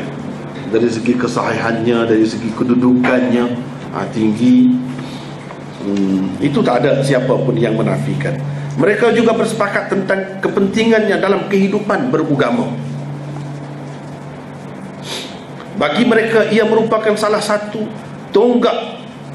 Ada kesalahan, baiki sendiri lah bahasa kita tu, dan asas yang penting dalam agama Islam. Selain hadis niat di atas, 3 hadis berikut ini juga merupakan tonggak dan asas yang penting dalam agama Islam, iaitu yang keduanya, min husni islamil mar'i tarkuhu ma la ya'ni. Bermaksud antara tanda keelokan Islam seseorang ialah dia meninggalkan apa yang tidak berguna dan tidak berfaedah kepadanya. Ini panduan besar. Kalau nak diperincikan jadi kitab lah. Dia tidak buat. Itu tanda orang Islam yang betul-betul elok Islamnya. Dan kita boleh ukurlah Islam kita ni setakat mana, sudah elok ke tidak. Tengoklah, kita masih banyak lagi ke buat benda sia-sia, benda yang tidak ada faedah. Tidak ada faedah kepada diri sendiri, tidak ada faedah kepada masyarakat, tidak ada faedah kepada generasi akan datang, tidak ada faedah kepada kepentingan dunia, tidak ada faedah kepada akhirat. Tengok situ, boleh ukur sendiri. Kalau Islam betul, dia tak akan buat benda yang tak ada faedah. Ini hadis ini pun besar juga. Yang kedua, al-halalu bayyinun wal haramu bayyinun wa bainahuma musyabbahat ataupun umurun mushtabihat dan sebagainya. Disebutkan bermaksud yang halal adalah jelas dan yang haram juga jelas. Di antara keduanya ada banyak perkara yang tidak jelas, syubhat yang disebut syubhat, itu pun besar juga. Yang keempatnya, man ahdatha fi amrina hadha ma laysa minhu fahuwa raddun. Bermaksud sesiapa yang mengada-ngadakan sesuatu perkara baharu dalam urusan agama kita ini, iaitu sesuatu yang tidak berpunca darinya, ia adalah tertolak. Jadi bid'ah tidak diterima dalam Islam, tertolak. Perkara baharu itu maksudnya bid'ah lah. Bid'ah. Jadi ini 4 hadis ini adalah tonggak dalam agama Islam. Tapi kalau sekali tengok gitu kan, tak nampak sangat. Tapi kalau nak dibincang, cuba tengoklah ni rekah kita ni berapa lah. Satu hadis berapa lah ni? Rekah. Itu baru ulasan ringkas. Kalau nak panjang lagi, panjanglah. Sampai Imam Syafi'i kata hadis niat tu saja masuk dalam 70 bab fiqh. Ada di dalam 70 bab fiqh. Bukan dalam sembahyang saja. Banyak masuk, ada kaitan dengan dia. Tengok. Baru nampak kaitannya. Bagaimana dikatakan penting dalam Islam. Bagaimana dikatakan penting dalam Islam itu baru kita nampak. Kalau tidak, tak nampak. Ada misalnya satu contoh lah. Bab luqatah. Satu bab dalam fiqh. Luqatah yang ni barang tercicir, barang orang yang terjatuh di tengah jalan tu, kita nampak, kita tengok. Jadi kita ambil tu macam mana? Apa maksud? Boleh ke tidak ambil? Kalau ambil nak buat macam mana sepatutnya? Itu bincang dalam bab luqatah. Kalau seseorang tu ambil dengan maksud nak mengembalikan kepada tuannya, dapat pahala. Itu niatnya. Kalau niatnya begitu, tengok kait dengan niat. Tapi kalau dia ambil untuk dia nak makan, siapa nak tanya dia? Kalau dia tidak isytiharkan, kalau dia tidak war-warkan, dia berdosa. Perbuatan sama, ambil benda tu. Hati tak ada siapa tahu, tapi Allah tahu. Dia bergantung kepada niat. Dikira berpahala kerana niat yang baik, dikira berdosa kerana niat juga. Tengok, ada kaitan. Begitu juga dengan yang lain-lain. Banyak lagi yang lain-lain. Dalam bab fiqh lagi, misalnya seseorang tu kata, saya sudah tinggalkan dia.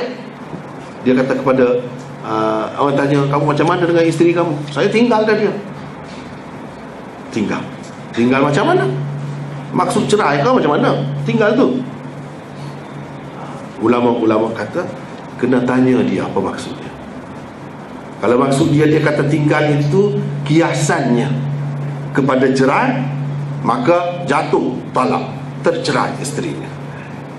Tetapi kalau dia tidak niat begitu, dia niat tinggal di rumah lah, tidak bawa sekali.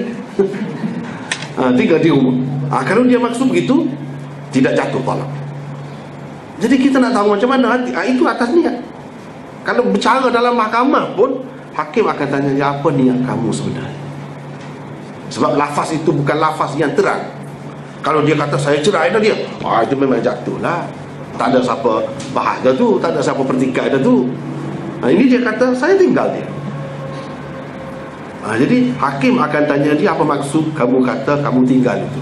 Apa niat kamu? Dia bergantung dengan niat juga. Bergantung dengan niat juga. Begitulah juga dengan yang lain-lain. Banyak lagi yang lain. Itu sebab Imam Syafi'i mengatakan dia masuk dalam 70 bab fiqh. Ada semua di sini. Kita akan jumpa yang dia bergantung kepada niat. Bergantung kepada niat. Bukan dalam soal ibadat saja, tidak.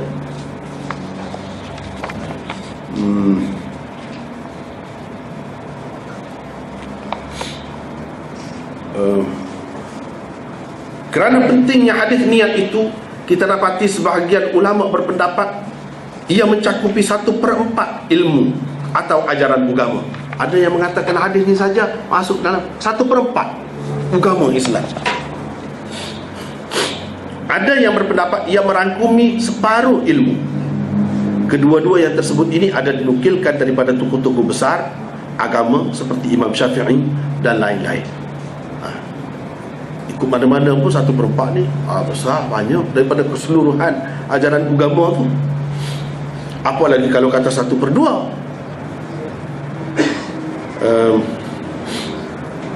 Bagaimanapun Imam Abdul Rahman Ibnu Mahdi Syafi'i, ini pendapatnya yang lain, Ahmad, Ali Ibnu Madini, Abu Dawud, Tirmidzi, Daraqutni dan lain-lain lagi, kebanyakan tokoh ulama berpendapat ia meliputi 1/3 ilmu atau 1/3 daripada keseluruhan ajaran agama Islam itu sendiri. Macam mana mereka bahagikan 1/2, 1/4, 1/3 macam-macam ni? Dia ada cara dia. Ini yang disebutkan. Sebabnya sesetengah ulama menganggap niat mencakupi 1/4 agama Islam itu, ajaran agama Islam, ialah kerana hadis yang merupakan salah satu daripada 4 hadis yang disebut-sebut sebagai tonggak atau asas yang penting dalam agama Islam tadi. Kan ada 4. Jadi 1/4 tu hadis itu satu. Itulah maksud 1/4 tu.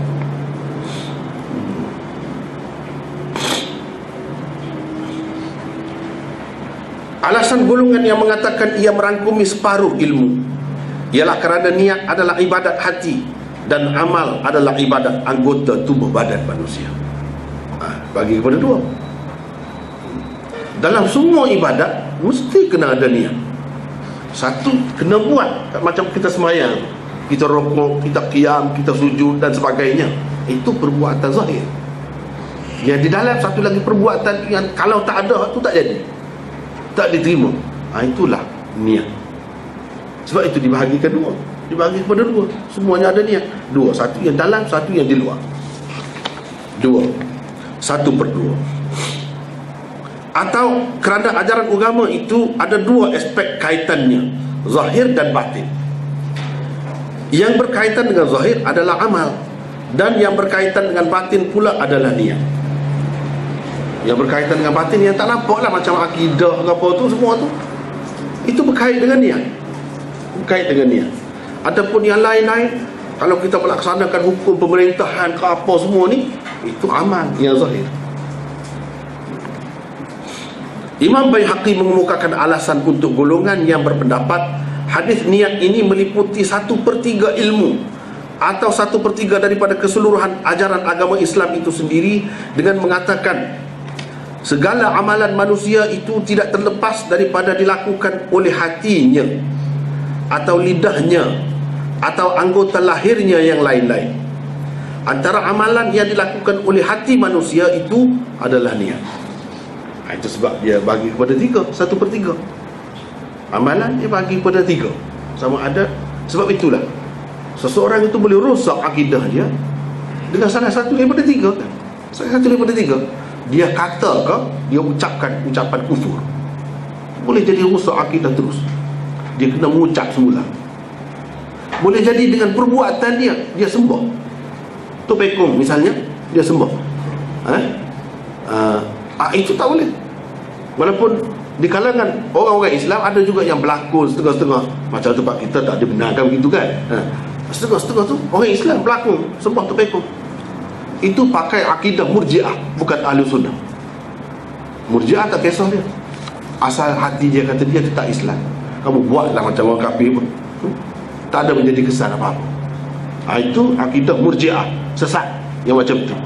Yang betulnya 3. Dengan perbuatan gitu, kalau dia buat seperti orang kafir, menyembah, rosak juga akidah. Ataupun dalam hati dia kata Tuhan tidak berkuasa, dia kata Tuhan zalim, dia boleh rosak. Tuhan tidak satu, misalnya dalam hati tak ada siapa pun dengar, dia pun tidak buat, dia tidak tunjuk apa-apa, tak ada. Dalam hati dia saja boleh rosak. Sebab apa? Dikira amalan juga, amalan hati. Jadi ada 3 jenis. Amalan ini dilakukan oleh 3 macam anggota manusia. Sebab itu dikatakan niat ini 1/3 daripada ajaran agama. Sebab ajaran agama ni dia tak boleh lagi daripada sama ada berkait dengan hati, berkait dengan lidah atau berkait dengan perbuatan yang lain. Itu sebab dia katakan 1/3 daripada ilmu. Kerana kepentingan dan kedudukan istimewa hadis inilah juga para ulama salaf dan khalaf memulakan karangan mereka dengannya. Imam Abdul Rahman Ibnu Mahdi pernah berkata, maksudnya kita ringkas, kalau saya mengarang kitab, saya akan memulakan setiap babnya dengan hadis ini. Kalau saya karang kitab, kata dia, setiap bab saya akan mulakan dengan hadis ini. Itulah bagi dia pentingnya hadis ini. Beliau juga pernah berkata, sesiapa yang hendak menulis buku, dia hendaklah memulakannya dengan hadis ini. Itulah sebabnya pengarang Mishkat dia memulakan kitabnya dengan hadis ini. Imam Bukhari dan lain-lain pun begitu. Sebab hadis ini mengingatkan pengarang itu, mengingatkan pelajar, mengingatkan semua orang tentang niat. Niat. Sebab sesuatu amalan yang baik tidak dikira selagi tidak ada niat. Selagi tidak ada niat.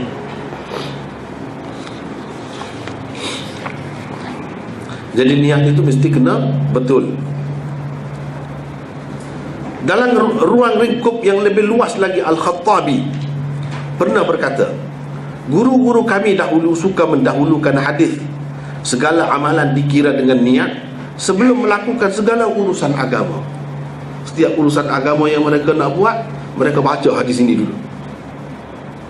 Sebab apa? Kadang-kadang kita boleh menipu orang.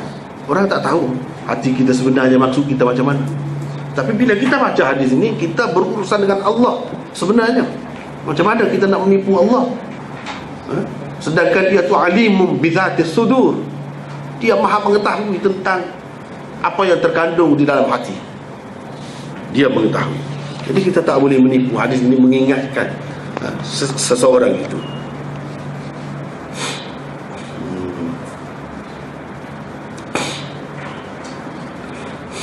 Asbabul wurud hadis niat di atas. Latar belakang yang mendorong hadis di atas diungkapkan oleh Rasulullah sallallahu alaihi wasallam dapat dilihat di dalam sebuah asar sahih yang diriwayatkan oleh Ibnu Mas'ud. Kata beliau, "Man hajara yabtaghi syai'an fahuwa lahu." Qala hajara rajulun yatazawwaj imra'atan yuqalu laha Ummu Qais wa kana yusamma muhajira Ummi Qais. Sesiapa yang berhijrah kerana sesuatu, hijrahnya dikira kerana sesuatu itu. Beliau Ibnu Mas'ud berkata lagi, pernah seorang lelaki berhijrah untuk berkahwin dengan seorang perempuan yang dipanggil atau dikenali dengan Ummu Qais. Lelaki itu kemudiannya disebut sebagai muhajir Ummi Qais, yakni orang yang berhijrah kerana Ummi Qais. Ini disebutkan oleh Tabarani di dalam Mu'jam Kabirnya. Begitulah tanggapan sebilangan besar penulis-penulis mutaakhirin.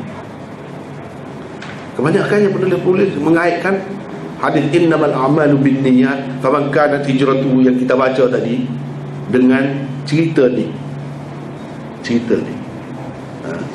Jadi mereka anggap ini sebagai sebab wurudnya. Seperti mana kalau Quran dia ada sebab nuzulnya. Apa sebab ayat itu, dia ada latar belakang. Jadi apa sebab hadis ni Nabi ucapkan, ada latar belakangnya. Latar belakangnya dikatakan, dikaitkan dengan peristiwa seorang lelaki yang berhijrah kerana nak berkahwin dengan orang yang dicintainya itu. Dia tak mahu berkahwin, perempuan itu tak mahu berkahwin, dengan syarat pergi ke Madinah dan masuk Islam. Pergi ke Madinah. Jadi yang lelaki itu pun pergilah, tak dapat kahwin lah di sana. Kebanyakannya mengaitkan hadis innamal a'malu binniyat itu dengan peristiwa tadi. Sejauh manakah kebenarannya? Memang bukan orang biasa. Dalam kitab-kitab besar, ulama-ulama pun dia kaitkan begitulah. Cuba kita tengok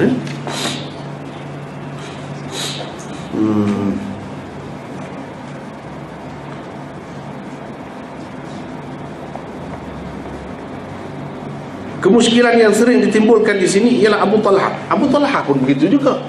Kenapa dia tidak dipanggil Muhajir Ummi Sulaim? Ummu Sulaim tak mahu kahwin, dia nak kahwin kena hijrah, masuk Islam. Bahkan Islam dia berkait dengan Islam, bukan nak hijrah saja, berkait dengan Islam. Jadi Abu Talha masuk Islam, lepas tu berkahwin dengan Ummu Sulaim. Nabi SAW tak kata apa pun, padahal Islam tu lebih besar lagi daripada hijrah tu. Kalau betul-betul seseorang tu masuk Islam kerana nak kahwin, sepatutnya ada teguran. Seperti mana ada teguran kalau kita kaitkan teguran tu dengan orang ni. Tapi tak ada. Apa sebab? Jadi katanya sebenarnya Abu Talha itu dia sudah nak Islam dah. Kalau tidak sebab ada kaitan nak kahwin tu, memang dia nak Islam dah. Tetapi itu yang disebut oleh Ummu Sulaim, memang dia nak Islam dah. Jadi maksud asalnya memeluk agama Islam bukanlah untuk kahwin, tidak. Dengan sebab itu tak apa. Adapun yang seorang lagi itu, jika kita terimalah apa yang diterima oleh kebanyakan orang itu, iaitu memang maksud utama dia pergi nak kahwin, itu sebab yang salah. Ataupun sama berat hijrah dengan nak kahwin dengan seseorang perempuan, sebab itu ditegur. Tetapi itu ditegur sikit. Kata Hafiz Ibn Hajar, asar Ibnu Mas'ud itu pun tidak jelas sebenarnya, menunjukkan hadis niat di atas diungkapkan oleh Rasulullah sallallahu alaihi wasallam berhubung dengan sahabat yang disebut sebagai Muhajir Ummi Qais itu. Saya tidak menemui satu pun saluran riwayat yang menunjukkan dengan jelas tentangnya. Demikian juga kata Ibnu Rajab di dalam Syarah Arba'innya, sesungguhnya telah masyhur di kalangan orang ramai bahawa kisah Muhajir Ummi Qais itulah merupakan sebab wurud atau latar belakang yang mendorong Nabi SAW mengungkapkan sesuatu hadis. Kalau di sini hadis inilah bagi sabda Rasulullah SAW di atas. Ia disebut oleh sekian ramai penulis-penulis mutaakhirin, namun saya tidak pernah menemui asasnya yang sahih. Dia sebut ada satu orang yang gitulah, tapi tak ada sebut Nabi SAW memang tujukan hadis innamal a'malu binniyat itu kepada orang berkenaan yang dipanggil sebagai Muhajir Ummi Qais itu, tak ada jelas. Jadi dengan sebab itu kita kena berhati-hati sedikit, jangan terlalu boros sangatlah. Tapi memang banyak terdapat dalam kitab-kitab dikaitkan dengan peristiwa itulah. Tapi kalau kita perhatikan riwayat Ibnu Mas'ud, puncanya yang orang cuba kaitkan dengan Muhajir Ummi Qais itu dengan hadis ini, sebab hadis Ibnu Mas'ud itulah yang tadi, hadis Tabarani itu. Tapi kalau kita perhatikan betul-betul, tak jelas tu, masih tak jelas bahawa Nabi menyebutkan hadis innamal a'malu binniyat itu sehubungan dengan hijrahnya orang itu kerana nak berkahwin dengan Ummi Qais. Tak jelas.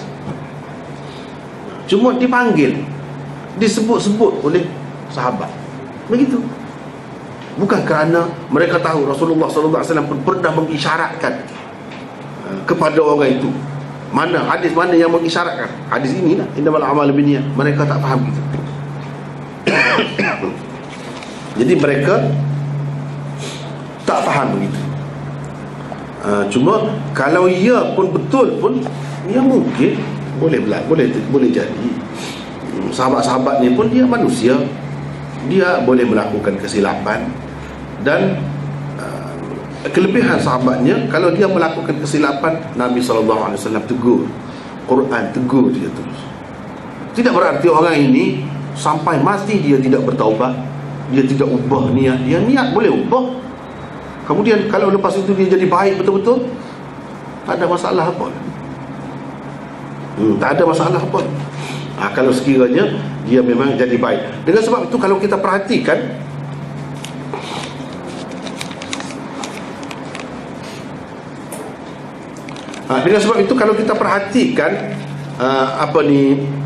sebanyak-banyak riwayat ini yang ada dalam kitab-kitab hadis, tidak akan kita temui siapa sebenarnya orang yang dipanggil Muhajir Ummi Qais itu. Nama sebenarnya siapa?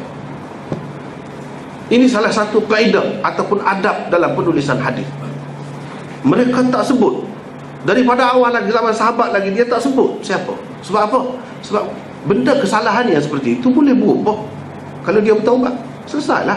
Apa pasal kita nak sebut sampai bila-bila, sampai kiamat? Tentang dia tu nak kaitkan dengan dia, macamlah dia tak berubah sampai mati. Cuma sebagai pengajaran kepada kita. Jadi dia tidak dapat seperti yang orang lain dapat pahala yang besar tu, dia tidak dapat di situ. Tetapi lepas pada tu, dia mungkin banyak sumbangannya, jasanya kepada Islam, dapat menampung pula. Dengan sebab itu tak ada sebut nama dia. Kalau Ummu Qais tu ada juga sebut namanya sebenar Qailah, ada sebut. Tetapi Muhajir Ummi Qais tak ada, di mana-mana pun tak ada sebut. Itu sebabnya.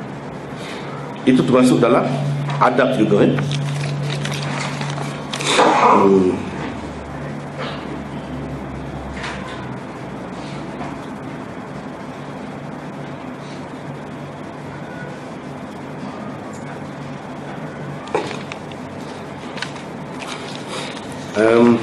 Jadi rasanya kalau kita baca, nak baca sampai habis pun tak habis juga hari ni kan. Ada niat ni tak habis, sebab semakin pergi jauh semakin dalam lagi kena bincang. Semakin banyaklah perbincangannya. Jadi rasanya sekadar itulah dulu. Untuk hari ni masa pun apa tak mengizinkan. Dah nak asar dah. Jadi untuk minggu ini kita akan setakat tu dulu. Di sini ada soalan sedikit. Biasanya kita pergi kepada soalan-soalan pun kita tak sempat ni dah. Nak ban apa lagi. Betulkah hadis min husni islamil mar'i dipertikaikan kesahihannya? Yang kita sebut tadi, min husni islamil mar'i tarkuhu ma la ya'ni. Ia terdapat dalam hadis 40 Nawawi. Apakah kedudukan hadis-hadis dalam kitab hadis 40 dari segi kesahihan? Yang kelima, siapa yang mula-mula menamakan Sunan Sittah? Yang ketiga soalan, ada 3 soalan. Yang pertama, hadis min husni islamil mar'i itu, siapa yang pertikaikan kesahihan? Tak ada yang pertikaikan. Maka dia sudah jadi tonggak dah dalam agama ni, mestilah dia kena kuat. Kalau tidak, takkanlah sekian ramai ulama tu terima hadis ini sebagai tonggak, sebagai paksi dalam agama. Jadi hadis itu jelaslah sahih. Kedudukan hadis-hadis dalam kitab hadis 40, dalam kitab mana-mana pun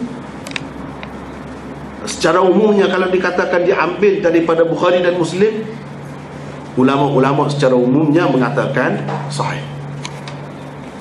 Tetapi kalau ada daripada yang lain-lain, itu kena tengok dulu lah. Tetapi umumnya yang diambil oleh Imam Nawawi, sama ada dalam hadis 40 ataupun Riyadhus Salihin, dia sudah pilih.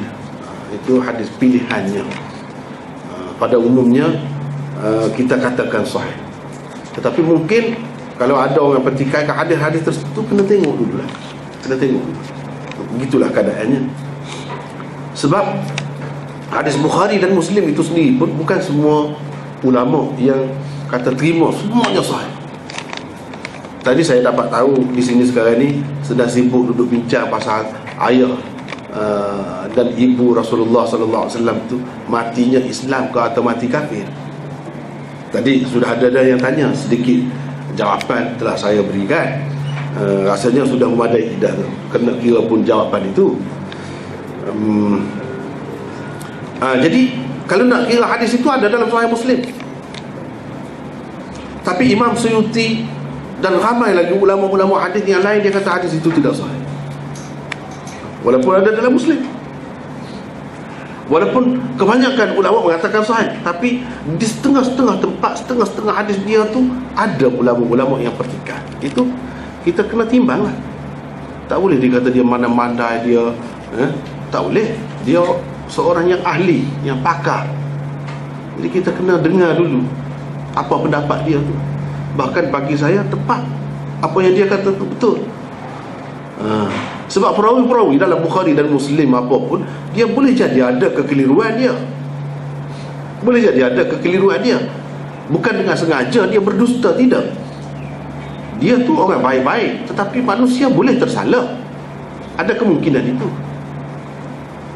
Kadang-kadang untuk menjaga Rasulullah sallallahu alaihi wasallam itu lebih besar lagi daripada menjaga perawi-perawi itu. Perawi-perawi dia tidak maksum, Rasulullah sallallahu alaihi wasallam maksum. Jadi kita kena berhati-hati. Dengan sebab itu ada juga macam Syekh Muhammad Al-Ghazali, ramai lagi yang lain-lain yang dia pertikaikan hadis Bukhari sekalipun, yang mengatakan Nabi Ibrahim itu ada berdusta 3 kali. Ramai ulama-ulama yang pertikaikan hadis itu, padahal hadis Bukhari. Jadi bagi saya tidak mengatakan setiap satu hadis Bukhari itu sahih dan disepakati oleh semua ulama. Tidak. Walaupun ramai yang mengatakan ya, mungkin dia ada alasan dia, cara jawapan dia sendirilah. Tetapi bagi ulama yang tak terima tu, dia ada alasan yang kukuh juga. Sebab salah satu sifat Nabi dari segi akidah kita ialah dia sidq, benar. Kalau berdusta walaupun 3 kali, sudah tidak benar, sudah berdusta. Bagaimanapun dia sudah berdusta. Macam mana? Sedangkan dalam Quran ada sebut innahu kana siddiqan nabiyyah. Nabi Ibrahim itu siddiq, sangat benar. Kalau sangat benar, dia tak akan macam tu. Orang biasa pun ada yang tidak bercakap bohong, yang bercakap betul. Ini Nabi yang bercanggah dengan akidah.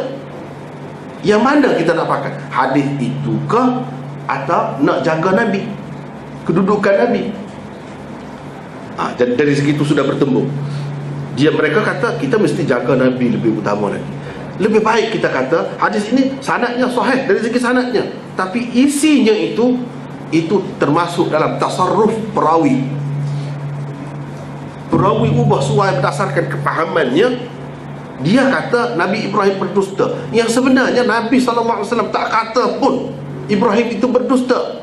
Mungkin dia guna perkataan lain, tapi oleh kerana zahirnya nampak macam berdusta, dan berdusta itu ada kalanya tidak salah, dia mudah saja guna perkataan dusta. Itu kesilapan perawi. Lebih baik lagi kita kata ini perawi silap. Nabi SAW sebenarnya misalnya menggunakan perkataan warra, yuwarri, tauriyah. Nabi SAW menggunakan tauriyah. Tauriyah tidak dusta. Nampaknya kita tak boleh teruskan, tak apa, nanti kita sambung semula insya-Allah. Siapa yang menamakan Sunan Sittah ni? Beberapa pihak lah, antaranya Syekh Muhammad Tahir Al-Maqdisi dan ramai lagi yang lain, yang sebenarnya tujuan mereka ialah untuk sukatan pengajian hadis, bukan untuk menyatakan taraf hadis-hadis yang paling tinggi dalam ada sunnah ni 6 itu 6 kitab. Tidak begitu. Jadi nampaknya kita masa tidak mengizinkan. Setakat itulah dulu untuk hari ini. Wallahu a'lam wa akhiru da'wana alhamdulillah.